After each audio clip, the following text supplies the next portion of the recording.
Kalau kerjaan lo mengharuskan lo untuk berinteraksi sama banyak orang, ada kemungkinan lo akan bertemu dengan difficult people. Orang yang sulit buat diajak kerjasama, ngasih energi negatif, atau kurang berempati. Di video ini, gue akan share collab framework yang akan ngebantu lo untuk bisa kolaborasi sama mereka.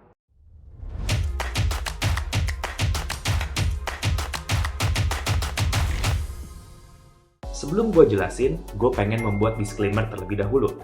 Di sini kita akan dealing dengan difficult people. Tapi kalau ternyata orang yang ada di project lo adalah orang yang mungkin suicidal, melakukan tindak kriminal, atau melakukan pelecehan, sebaiknya lo ignore dulu video ini dan lo laporin ke pihak yang berwenang. Bisa ke HR atau juga ke kepolisian. Tapi, kalau yang lo hadapi adalah orang-orang yang mungkin kurang berempati, kalau ngomong suka nggak enak, mungkin susah jadi bestie-nya kita, atau mungkin kadang-kadang suka mager, maka video ini akan cocok buat lo. Yuk, langsung kita kulik aja collab framework. Yang pertama adalah C, control your emotion. Kalau kerja sama orang-orang yang sulit, kadang-kadang kita suka kebawa emosi. Secara nggak sadar, ketika kita kerja sama mereka, kita jauh lebih gampang untuk rolling our eyes, atau mungkin kita langsung datang dengan perasaan yang negatif.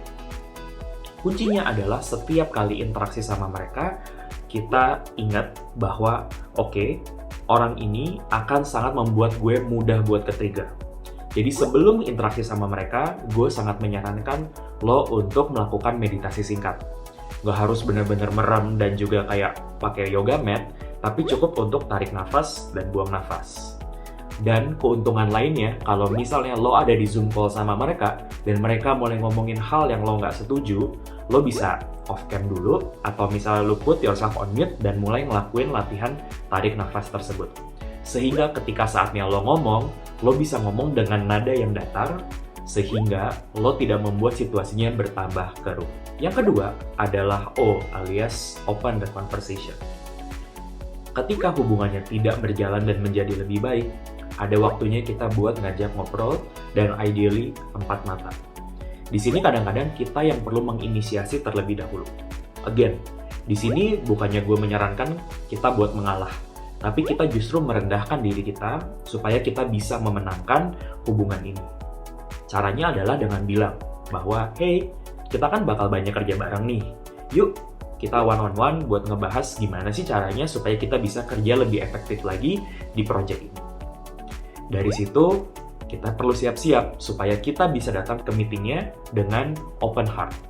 Seringkali kita udah langsung datang ke meeting dan berasumsi bahwa, wah, ini orang mau bikin pembelaan apa. Tapi datang ke meeting tersebut dengan pikiran terbuka dan mencoba untuk memahami kira-kira apa ya yang bikin orang ini tuh menjadi orang yang sulit buat diajak kerjasama. Komponen yang ketiga adalah L, alias listen. Ketika kita udah mulai ngobrol dan menyatakan intensi kita buat melakukan kolaborasi yang lebih efektif, saatnya kita mendengar.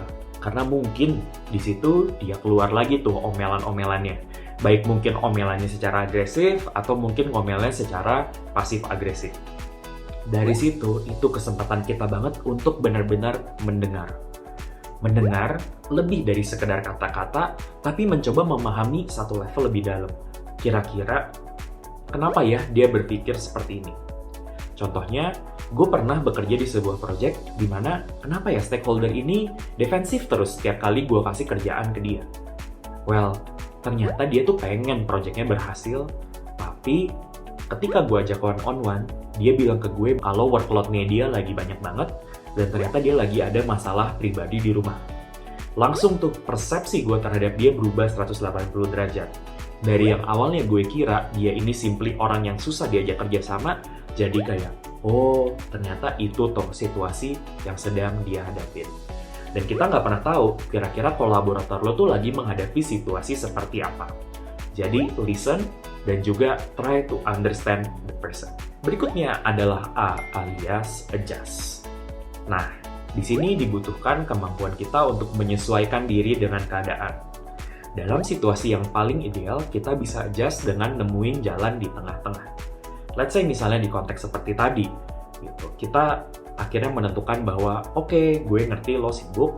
Kalau gitu gimana kalau misalnya instead of kita meetingnya seminggu sekali, kita meetingnya 2 minggu sekali. Nah, jadi di situ kita melakukan penyesuaian, semoga jadinya sama-sama win-win. Kitanya nggak terlalu memberatkan si kolik tersebut, dan dia pun juga tidak terlalu terbebani dengan komitmen keterlibatan di project kita. Tapi ada kalanya, kita itu bukannya perlu mengadjust dan kita doang yang perlu mengadjust terhadap kebutuhan orang tersebut. Tergantung banget apakah ini membahayakan keberhasilan project-nya. Kalau misalnya membahayakan keberhasilan project-nya, kayak misalnya di contoh tadi, oh sorry gue nggak mau ada meeting sama sekali karena gue bener-bener sibuk. Ketika sudah mulai membahayakan keberlangsungan dari project tersebut, maka saatnya kita lanjut ke step yang terakhir, yaitu adalah bring other parties.